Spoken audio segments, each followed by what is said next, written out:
Hello, I would like to welcome everybody here in person and online. We have quite a few people online to the third installment of the Don Bailey Lecture Series.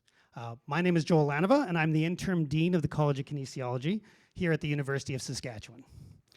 As we gather for this event, I would like to acknowledge the land as our mother, the earth.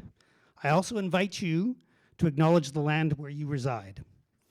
The University of Saskatchewan is committed to honor and support the Indigenous peoples, Indigenous cultures, Indigenous values, and Indigenous languages that belong to the land of Treaty 6 territory and homeland of the Métis.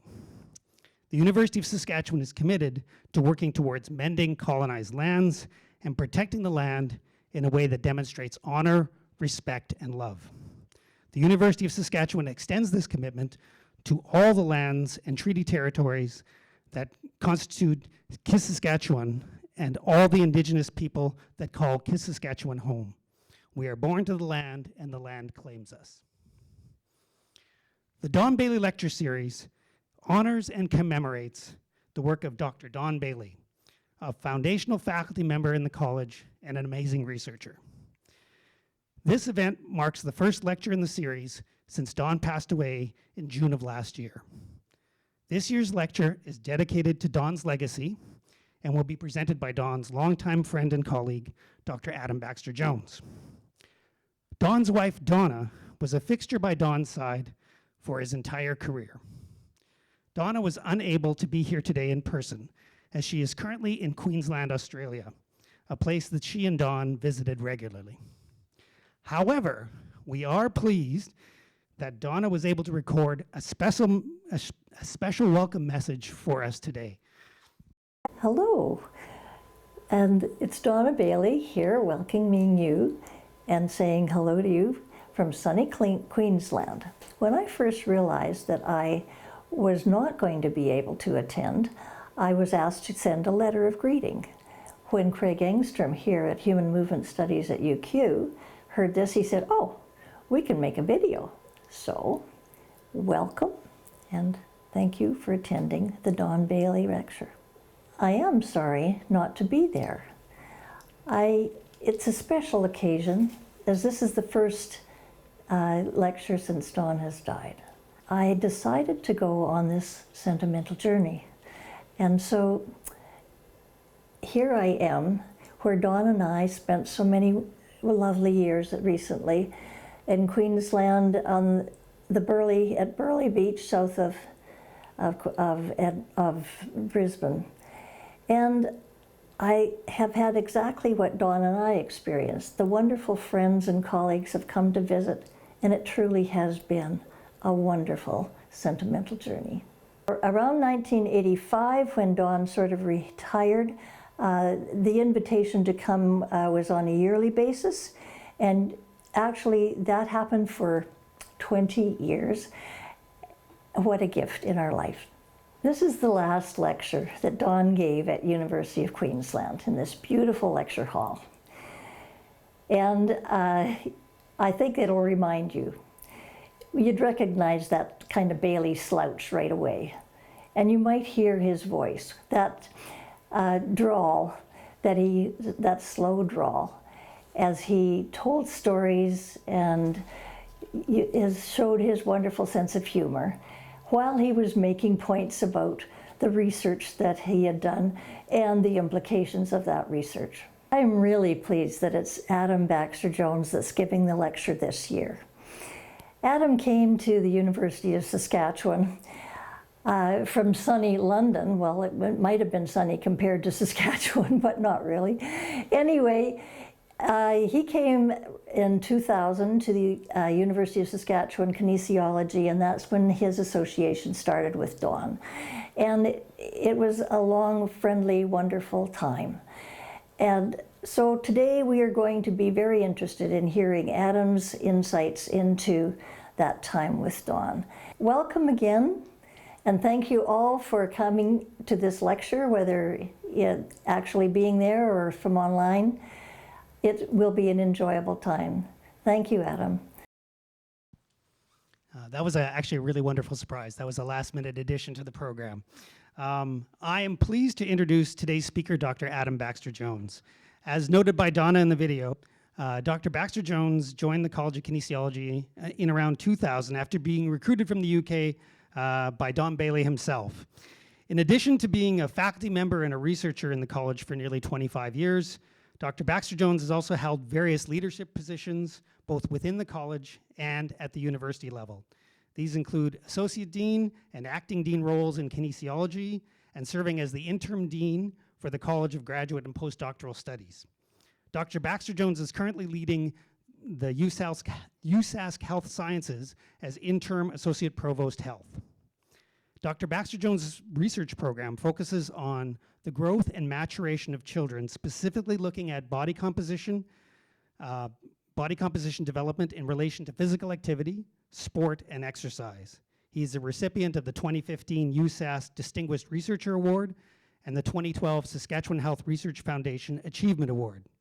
In 2021, Dr. Baxter Jones was named in a Stanford University report as one of the world's top 2% most cited scientists in his discipline. He has published over 200 research articles, and his work has been cited over 16,000 times, including in prestigious journals such as Nature and The Lancet. And just a note to people in the audience and at home, this year's lecture is being held in conjunction with an undergraduate class here in the college, Kin 320, which is entitled Physical Growth and Development of Children. For the Kin 320 students here, and I see a few of them, this was actually Dr. Baxter Jones's course for many years and is now taught regularly by his former graduate students and even his former students' students. So this is 320 is a real legacy project. We are happy to have Dr. Baxter Jones back in the classroom again. So please join me in welcoming this year's Don Bailey lecturer, Dr. Adam Baxter Jones.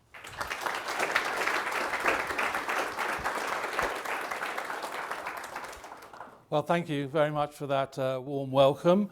For all the students here, you'll be so glad that it's my students who are teaching you and not me. So I wish you luck.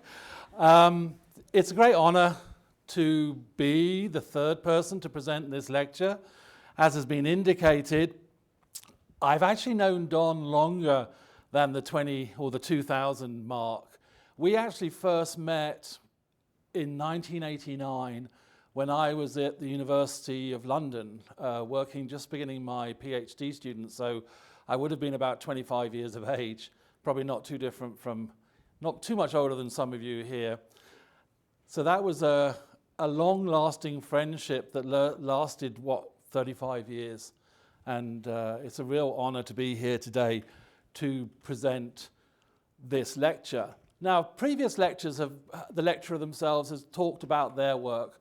What I'm going to do today is just run through a history of Don's work. And a history of Don's work also relates to a history of the college as well, because Don really was the college. So here we are, first of all, showing you a picture of Don and Donna. They were married for 65 years, had 3 children, one of them here, Jonathan at the back, welcome, Byron. And they've had a number of grandchildren and 1 great-grandchild. The other picture I wanted to show you was where Donna was talking from, and this is a place called Burleigh Heads. And this is Burleigh Heads here. And this beach runs all the way around. There's a river here and a beach that runs all the way around. And I know this because we stayed here, myself and my family, for a sabbatical. Of course, Don was the one who organized everything, including a car. He matched us up with some dodgy character who lived in the backwaters of Brisbane, sold us a car.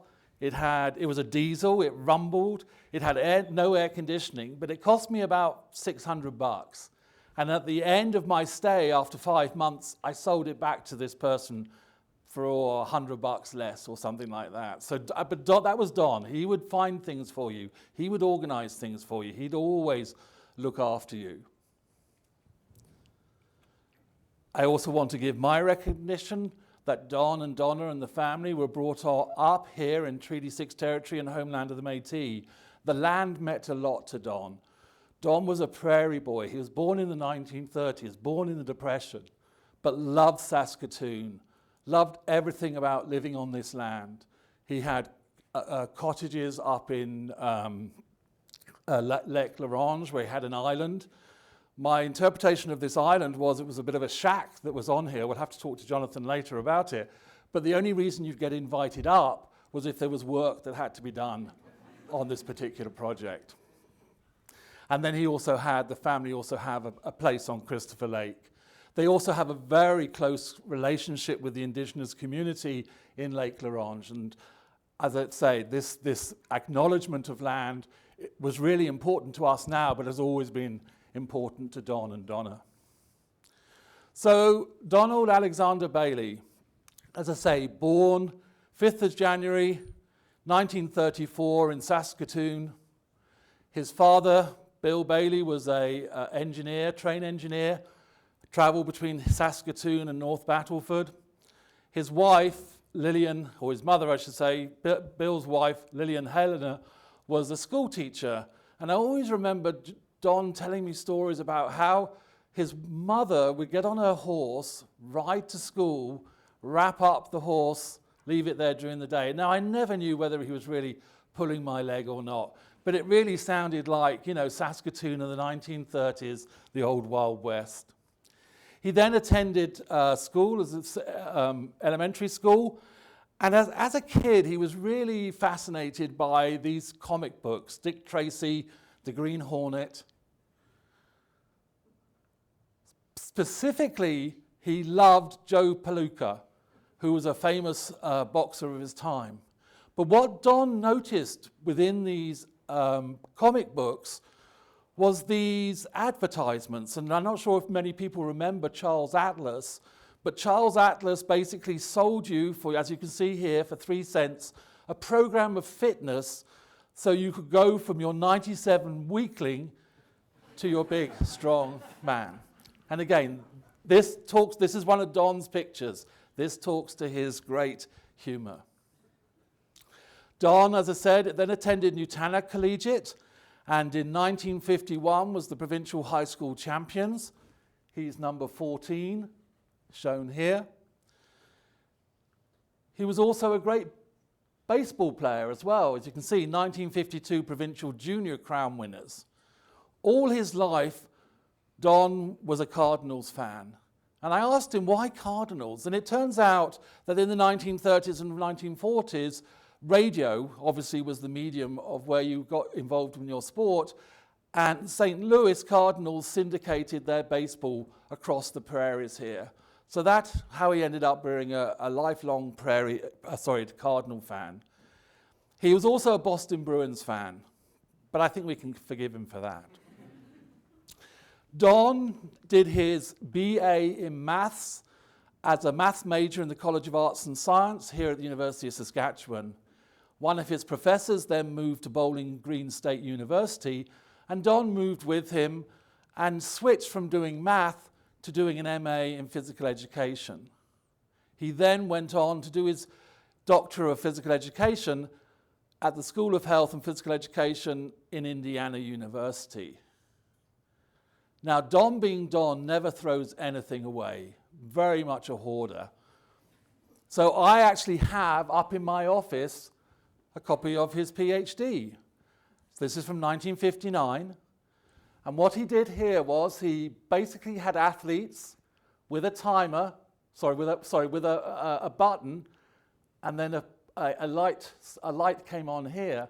And what he was recording was the time between being told you're going to have that light come on and when the student reacted. So as I say, a bell sounded and it warned you that the subject had to respond. And what he found within his PhD was that when looking at athletes, he showed that there was an expectancy within an athlete that was really talking about being ready for something to occur.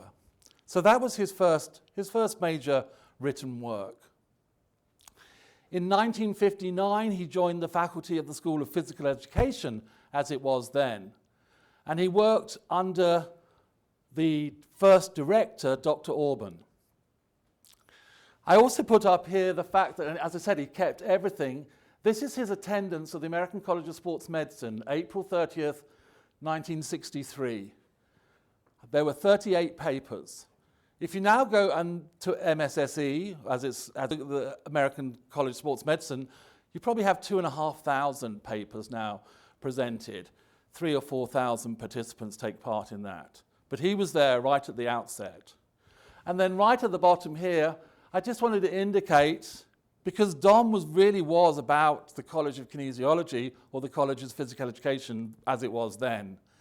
He was here in 1961 when the first graduated class, here we have all 6 of them, and the dean there. So as you can see, we've gone from 6 to 200 or 300 graduating each year. Don, being Don, knew every single individual, and even up until his passing, he would tell you stories about them and also where they are now. He kept in contact. He was a great person to keep in contact. The first MSc was granted to Bill Bolenchuk in 1966, and then the first PhD was granted to Dr. Robert Murrald. Wanted to go back and just tell you a bit about how the college came and what it's famous for. So its first director was William Robert Auburn. He was born in Saskatchewan, like all these pictures are going to show you. Prairie boy, very keen on being involved in sport. In this case here, he obtained a scholarship from the University of California for hockey. He then graduated with a Bachelor in Physical Education from McGill. And then in 1950, he got his PhD from the University of Illinois in 1953. In 1956, he worked for the Department of National Defense. And at that time, they were very concerned about the recruits' fitness levels. So not much has changed, really. We're still concerned about people's fitness levels. So, as part of being involved with the national defense, what Bill Auburn developed was 2 measures, or two workouts, the 5BX for men and the 10BX for women. As I said, after that he came and was the first director of the school.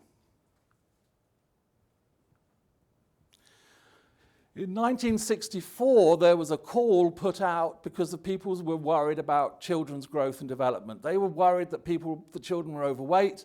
They were worried that they weren't fit enough. And so this study, which Don initiated, worked on, was one of the first, well, it probably was the first in the world that looked at performance. All the other longitudinal studies previous to this had looked at people's growth and development, not exercise and performance per se. So groundbreaking, and what you can see here, and I'm sure those in the class have seen photos like this before, here we have an individual's 10 years of age, and here they are at 21 years of age. And so basically we follow the same individuals year in, year out, and they're still being seen today. The last time they came back in their 50s was 2010, 2011. Here we have a picture of the anthropometric measures that were used, a sliding scale, and then those who work upstairs in the labs will probably notice still have this scale still sitting there. Too cheap, the university or the colleges, to buy anything new. This picture here, if I'm right, is Jonathan at the back. Is that correct? Or is it your brother? You can't see. Anyway, I think this is Jonathan when he was 7 years of age. So the whole Bailey family took part in these things. One of the first papers that came out of this study, and this was published in Annals of Human Biology, in Human Biology in 1975, was what all of you classmates still do today, yeah? We look at age, we look at height, and then we look at increments in height. And from these things, we're able to identify, for example here, that the maximum velocity in growth was 7.2 centimeters a year, and it occurred between 13 and 14 years of age. So 13 years of age, 13.8 years of age is when you peak in peak height velocity. This is some work from Paulo Gomez, who was an MSc student here with Don Bailey, as you can see, in the late 70s, late 80s. Don met Paulo when he went to do an international conference in I think it was Sao Paulo where they met. Anyway, Paulo was going to go somewhere else. But of course, Don being Don, and Don was a great persuader. That's how I ended up here. He could twist your arm into doing anything. He loved Saskatchewan. Saskatchewan was his home, and this university was the best university in the world. And so he got Paulo to come here. But not only did Don get him to come here, he meets him off the plane. He meets him with his family. He organizes his basement for Paulo to stay. And that, again, emphasizes the type of man that Don and Donna are and were. So accommodating to students. So you can see that Paulo's work has showed us where our peak height velocity is from taking our distance curve and making it into a velocity curve. Hopefully you can also see that this is 1960s children, the work that you still do today, you still saw exactly the same patterns. One of the other things that you've been learning in class is the idea of proportionality of growth. And that is to say, when you're born, your head is half its adult size, your arms are a quarter of their adult size, your legs are a fifth. And again, Paulo Gomez looked at these and looked at the relationships. So here we have our blue is our peak height velocity, and we can see this is our square, which is our leg length here, and here is our trunk length. And he showed that peak height velocity before your legs first grow in size, and then your trunk grows in size. So very much following this pattern here. Now this is something that Paulo said about Don, and this was a recent obituary. Basically, physical activity was Don's way of life, and it was teaching that was almost an obsession that he carried out with such a solid background. And that's what I think we'll all remember about Don more than anything else. He was a fantastic storyteller, but those stories, as Donna said in her introduction, always weaved into intellectual meaning, academic certainty. The other thing that Don and the other people, myself, and everyone who's teaching you in this class, whether it's Matt, whether it's Marta, whether it's Aaron, all of us tell you one thing, don't we? The most important thing isn't so much your age, but it's your maturity. And so this is a graph that illustrates that maturity can be measured in a number of ways. Peak height velocity, for example, penis development, genitalia rating, pubic hair rating.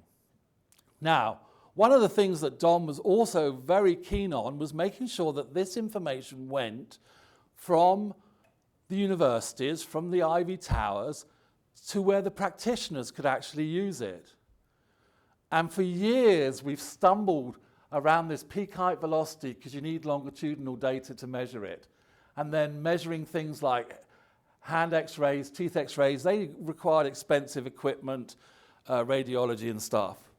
So one of the bits of work that was done, and this was done by, as I said, one of his PhD students, I'll talk about him in a second, Robert Mirold and Don Bailey, was, and it came out of, so Bob Mirold used to teach this in 320? Yeah, 320 class. And one of the smart students there said, during a lecture, oh, and this is just one subject, here's their peak height velocity, here's their peak leg velocity, here's their peak sitting height velocity. If you know these three individual information, surely you can predict peak height velocity. So, being a good prof, he brought the information to me and we discussed it, took all the credit away from the students, and obviously built ourselves a model. Now, what's interesting here is, as of this was yesterday, this particular paper has been cited 2,964 times. Do you know how often, what's the average publication citation? Closer to 10 to 20. So that's really gives you an indication of not only was Don telling us about how children grew, but Don and his group, including Bob Actually, we also hear Gaston Bernion, who was a colleague of Don's from Belgium. But it just shows you that, you know, ideas that are generated here in the classroom can end up helping, well, we're saying it's helping at least 3,000 people with their research. So it's not just about writing papers, but it's also about getting them out there, people actually showing that they're productive from them. This is another piece of information that came out of the Saskatchewan Growth and Development Study. Here we have BMI. So we have two studies here. This is the Saskatchewan Growth and Development Study, so this is the 1960s. But in the 1990s, and I'm going to come on to that, he did a bone study. And what we show here is that there are big differences here. This is the sum of 5 skin folds. So you can see that 30 years apart, we're already seeing increases in childhood differences in I'm not saying obesity, but increasing laying down of fat mass. So Don was interested in secular trends, they're called, changes over time. This is a paper taken from 1973, so he brought his PhD work to the Saskatchewan Growth and Development Study. Here you can again see this is someone looking at eye-hand coordination responding to a light. And again, Don and his workers showed that reaction time was related to increase in age. But he also found it was increased in improvements in strength. They also measured strength in this study, and this is measured not like one of John Farthing's, one of these fancy-dancy plug it in, tells you all the information. This is old school. So you basically got a chair which you're attaching someone to, and you're actually measuring the changes in pulling pressure from various, this is wrist extension, elbow extension, etc. So what did he show here? Well, again, he's showing that increases in age are associated with increases in strength. I'm still reading journal articles today that are telling me exactly the same thing. But this, again, is back in the 1970s. So for all of you here who only read PDFs that are online, please be aware that science that occurred before PDFs had some merit as well. Just hasn't been, oh, no, someone's disagreeing with me, but I'm joking, but has not been digitized yet. So, also, what else do we look at? We looked at performance. So here we have some bent knee sit-ups. This one here is an arm hang flex. I don't think we would get any ethical approval to do this right now. Remember, these kids came back every year and knew they were going to have to do these sort of tests. And here we have some standing broad jumps. So what did they find? Well, similar to what I showed you before in terms of peak velocity, here's our peak height velocity. What you can see is that in terms of standing broad jump, and Erin told me for those people who are coming to, who are in 320, this is likely to be on the exam. There may be a question related to this. So I'll go slowly for you. So what we see is peak height velocity occurring. We can see that standing broad jump, you peak after peak height velocity, whereas flexed arm hang and bent knee sit-ups, this is before peak height velocity, this is after peak height velocity. I already told you that as you grow, you get stronger, that you lay down lean mass after you've grown in size. So this is probably what we're seeing reflecting here. You're getting a maximum increase in strength, and it's been reflected in your performance. In contrast with a flexed arm hang, where you're holding your body weight, there's obviously an advantageous to be more that prepubertal shape, pulling up less weight, etc. Now, this paper here has done with colleagues Eduardo Guimarães from the University of Porto in Portugal. This was Don's, I believe, last ever paper, and I think we published this in 2020. And what we did here was, here is our Saskatchewan Growth and Development Study in the squares, but we then compared it to a Portuguese sample and a Brazilian sample. But this was measured 20 years, 30 years later. And what we found was that you still see exactly the same pattern as I just showed you before. That as you grow, you lay down weight, your performance changes depending on the amount of strength you have, etc. So again, the 1970s data stands up to the 2020 data, that really children are still growing the same. And although we may also don't confuse physical activity with performance. Physical activity is a behavior. We know that people are less active. All I'm showing you here is that as they grow, they get stronger. So what we're talking about by strength, performance, it's related to growth more than that physical activity behavior. Then we go on to somebody else I'd like you to talk about. So I mentioned him a couple of times, Bob Meerwald, Dean Emeritus Bob Meerwald. He started his PhD under supervision by Don in 1967 and was the first PhD, as we said, in the college. And he was interested in longitudinal assessments of aerobic power. And then what I should also point out, Don was a bit of a kingmaker. He liked to help people along in their careers. So Bob, who was his student, became Dean of the College of then Physical Education between 1986 and 1996. Again, here we can see the state-of-the-art equipment. None of your black boxes. You physically had to measure into a Douglas bag the amount of air being breathed out, measuring the flow being breathed in, and you put it through various equipments and suck the bag dry, and then you'd have your measure of oxygen and carbon dioxide gases within that. So what did Bob show? Well, he showed that there was a relationship again between peak height velocity and aerobic power development. Here we have aerobic power, which is about, in boys, 56 milliliters per kilogram, fairly solid from 8 to 16 years of age. In girls, we see a decrease in relative. Here, we've got peak height velocity again, as shown with the blue line, but this time, what you can see is that aerobic power peaks after peak height velocity. So again, the child is growing into their body shape. They're growing as they mature. The systems, the oxygen systems, the oxygen uptake systems, the amount of hemoglobin in the blood, all of these are increasing. And these are very important connotations for those of you who work with youth athletes.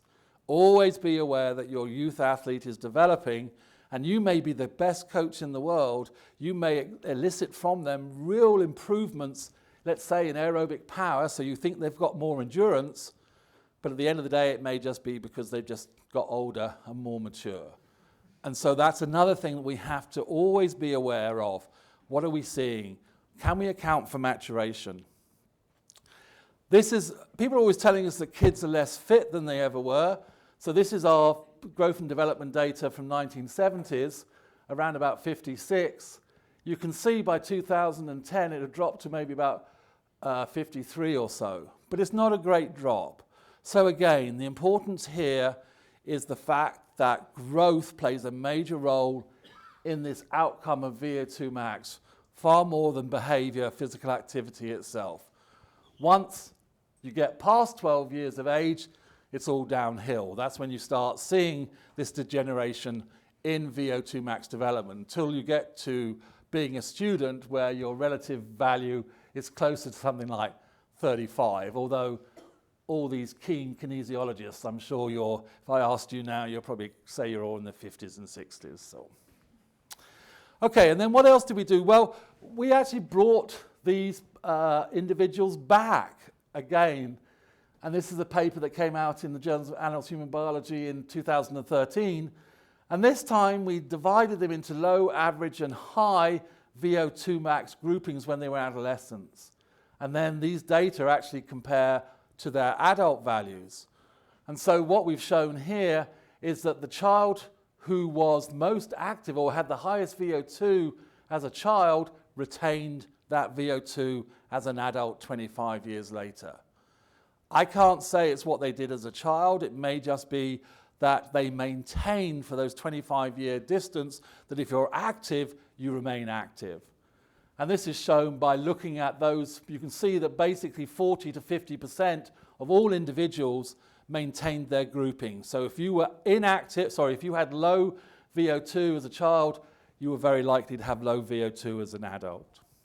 And then finally, this is a paper from 2017 where Don Bailey and ourselves, we looked at cardiometabolic risk. So you can, I'm not sure if you've done all of this, but you can look at lipids, you can look at blood pressure, you can look at the negative risk factors. And then these two lines here, the red and the blue, are basically those at low risk and those at high risk, and this is their development of aerobic power during those biological years, around 5 years, 6 years around peak height velocity. Now what's important is that this low and high, there's no difference between those lines. So aerobic power development as a child was not a predictor of cardiometabolic risk as an adult. So what else did Don do? Well, one of the big things he's involved in is with participation. And I'm not sure how many of you remember participation. It started in the 70s. Don was one of its leading board members. Here we have next to him Russ Kisby, and Russ Kisby actually was the person who started participation, was in charge of it. And for those who don't know, in the Williams building, we have a Russ Kisby laboratory named after him. And within the University of Saskatchewan, we have an archive for all the participation information.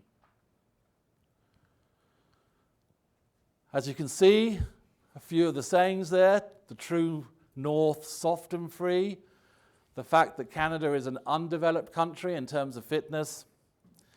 And one of the biggest well-known campaigns was this 6-year-old Swede who was running, and he had the fitness, sorry, a 30-year-old Canadian had the same fitness as a 6-year-old Swede. So making those comparisons, showing that the Swedish gentleman was fitter. Then in the this is sort of late 1970s, that Saskatoon got involved in the Great Garlunka Loop, which is basically a walk and measure of activity. And as you can see, you can win a trip for 2 to Umeå, Sweden. And for those who may recognize the name Umeå was the twin town. There are now soccer pitches called Umeå up at the soccer center. But basically what happened was they measured people's activity during a set time period. And what they actually found, I think it was a draw in the end. I think one day Umeå won, one day Saskatoon won. But as you know, these participations, we still have a number of these types of promotions, such as Emotion. And in fact, just recently I was contacted by the Saskatoon Force Station area, and they're reviving participation in honor of the work that Don Bailey did in the 1970s. And if you go online, there's a website there where there is a participation community challenge that is going to occur in June of this year. So what he's done has such legacy, it keeps moving forward. Then we have Don's legacy in terms of the YMCA Life program. This was developed by Don Bailey and by Bob Mirrold. And then we have a new person come in, a new young blood, Robert Faulkner. So Bob Faulkner was he was a provincial champion. He was a bronze medalist in Canadian midgets. He's from Saskatoon, normal Saskatoon boy. Graduated with in physical education, Saskatoon Hilltops. He joined the college as a fitness coordinator. He used to write an article in the Star Phoenix called Focus on Fitness. Don Bailey gave everyone nicknames. So from then on, and when I met Bob, all I knew his name was Focus.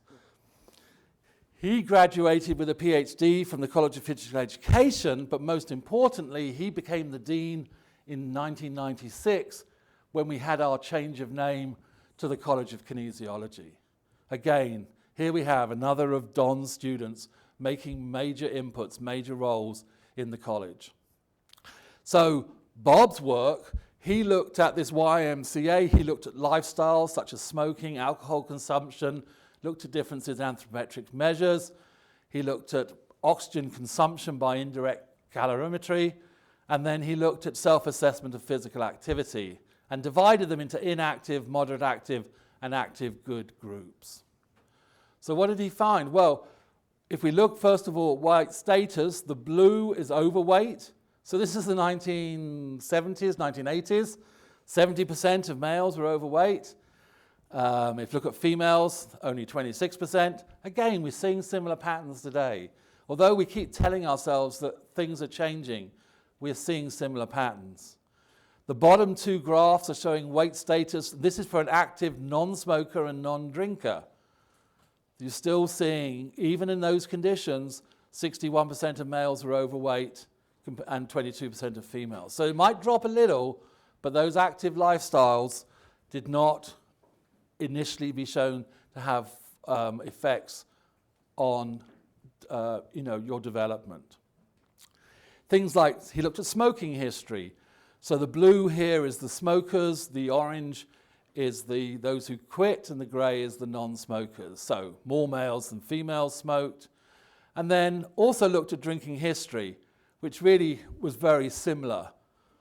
If you look at the males, you can see that there's 37% moderate to heavy drinkers, 17% of females were. Now, obvious the females were lying. Because what you see here is, in conclusion, if you look at an inactive low fitness, that was associated with increased weight and increased smoking, but no association with alcohol consumption.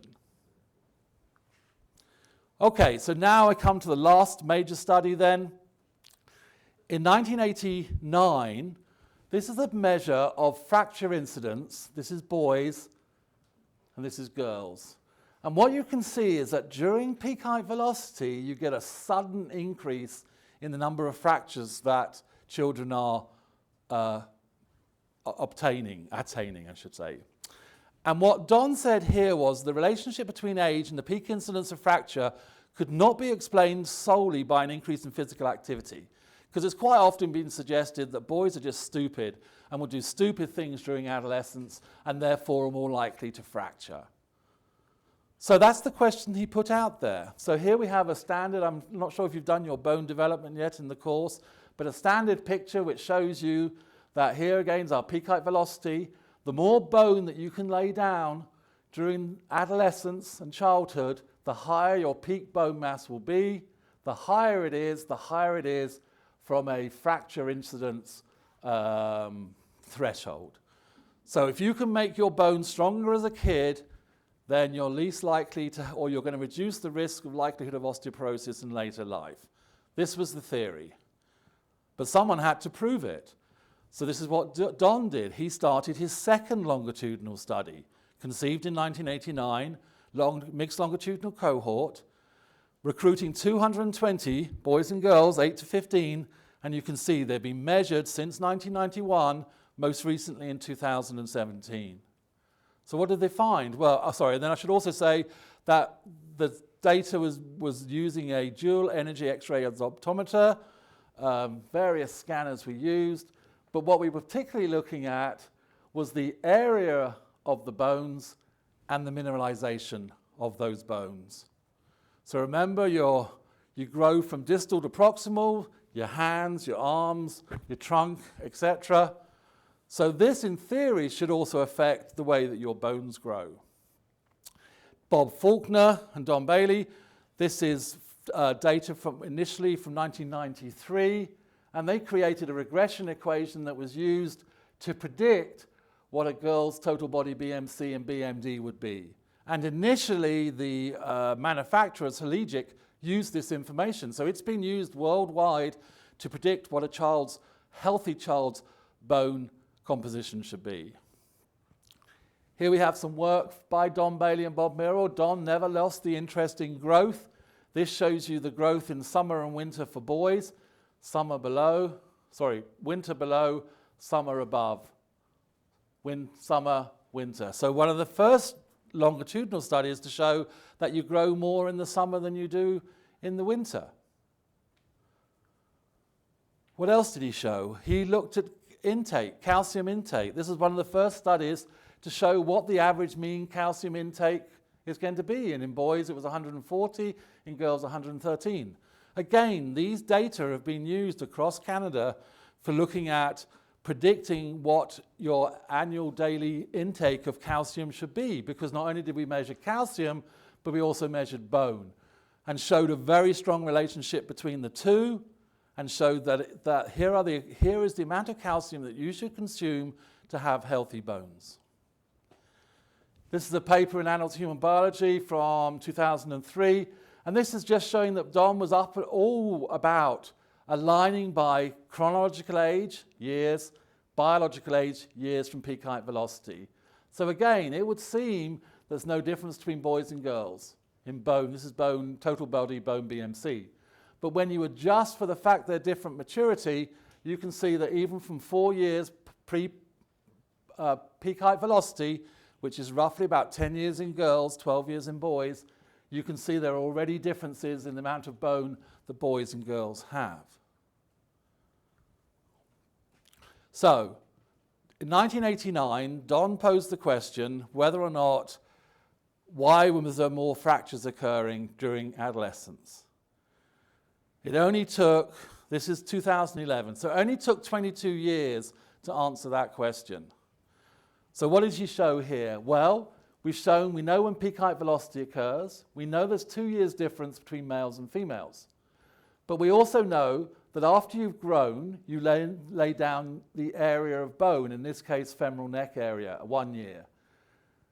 Within the next 2 years, you're laying down your peak femoral neck, lumbar spine, total body. So in total, from peak height velocity to when those bones fuse and you've put that bone in the bank, you roughly have a 6-year window. Again, I've put the citations here, 710 publications, again emphasizing why it's so important that the work that we do is got out to the whole world. Everybody's interested in what the work that we do, that Don did here at the University of Saskatchewan. And then the other thing here is what this paper showed was that in the 5 years from -2 to +2, 39% of your bone is accrued. So you have a very small window of opportunity to work with to lay down to increase your bone. And that 39% is equal to the amount of bone that you then lose subsequently as you get older into your 60s and 70s. And then this is what we've most recently started to play around with. These are called CITAR models. These are nonlinear models. These are all the individuals from the bone mineral accrual study. And we've gone well past that 20 years of age. They're now coming up to 40 years of age. And you can see that peak bone mass, which was occurring at about 22 years of age, there's been about a 3% increase. The measurement error is around about 1%. So it's very difficult to tell what's going on. I think what's going to be most interesting, and to keep the legacy going, need to bring these individuals back now, because what we should be seeing is somewhere after, in the mid-30s, a deterioration. And again, we can then go back and look and see how they grew, what was their activity, what was their diet, etc. And as I said, Don was interested in physical activity, and what he showed here is, this is the Journal of Bone Mineral Research cited more than 400 times, is that in boys around peak height velocity, those in blue who were inactive lay down less bone than those in orange who were active. That was both males and females. This is a follow-up publication. This is just reproducing that 1 year difference. But 10 years later, this is black, this is active, average, and inactive. You can see that if you were active as a kid, 10 years later, your bones are stronger than those who were inactive. More and more evidence from these longitudinal studies within the same individual explaining why a healthy lifestyle is so important. And then finally, just a couple of slides, we look at okay, so why is this happening? So what are we actually seeing here? So here we have our peak height velocity in blue for boys, red for girls. What you can see, and this is plotted against the amount of lean mass in the dotted lines and the black straight lines, the amount of bone. And so this paper here by Frank Rausch showed there's a very strong relationship between muscle and bone. So it's not just the weight-bearing activities that you're doing, but it's the amount of muscle that's surrounding the bone named the mechanostat theory, and it's the force of those muscles on the bone that increase bone. Why is that important? Well, going back to the same study, just looking at physical activity and this time lean mass, what we can see here is one girl, one boy. The girl who's more active and the boy who's more active is laying down more lean mass. So again, more and more evidence of why and how children develop. This is what Don taught us, how body composition changes, how body composition interacts, how we can tell the next generation through our preventive measures, through our surveys, of why they need to be active as a child. So, to come to an end, longitudinal studies, health promotion, population health surveys, longitudinal studies, body composition. Don did it all. He started it all. And then I gave you by the numbers. You can see hundreds of publications. He trained so many students, master's students, PhD students, so many undergraduate students. And we're talking about citations, you know, over 4,000 times his work has been cited. So I dedicate this to Don. He was a very humble man. He was a fun man. He was a spiritual man. He was just the best. And he always thought about others. And he also always loved this college. And that's really what I wanted to present to you today. The fact that he's done so much for this college, put it on the world map. And that his work through publications will be everlasting. Thank you.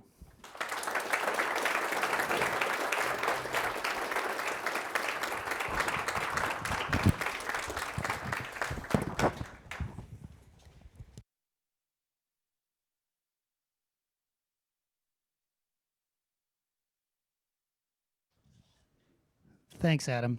That was really great to hear all of the history and work that Don did. And hopefully some of the students here get an idea of what kind of world-leading research that's done here in the College of Kinesiology at the University of Saskatchewan. But as an appreciation for your talk today, we do have a gift for you. I don't know, Barb, you want to come help me with that? Oops. There it is.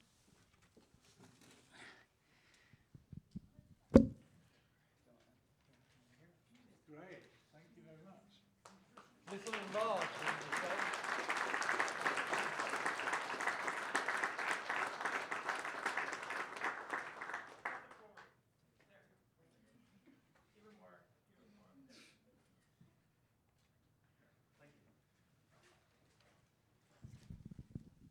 So finally, I'd like to introduce Barb Yansu, who is the College of Kinesiology's Development Officer, and she would like to say a few words in closing about Don's legacy and the lecture series.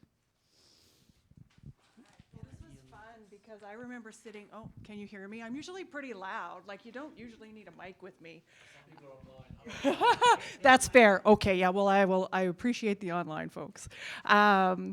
This was fun because I actually sat in Dr. Baxter Jones's class. I sat in that row for the entire class, and peak height velocity has been drilled into my head, and it was really helpful when I was raising my daughter. I'm like, when's she gonna grow? Where is she on the chart? So thank you for that. I will take that, although my mark may need to be discussed. I'm easily bribed. Oh, I can do that.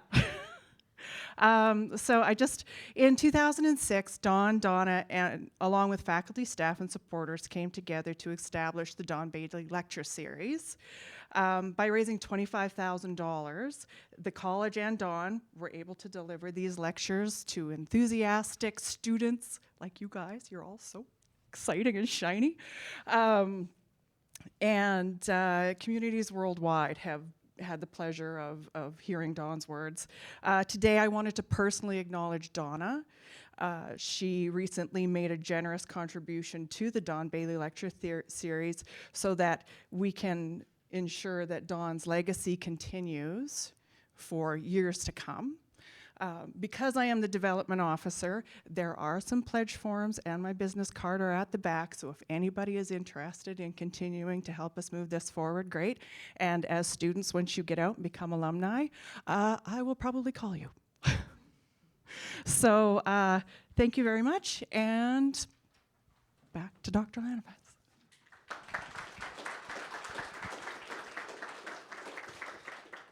Thank you, Barb.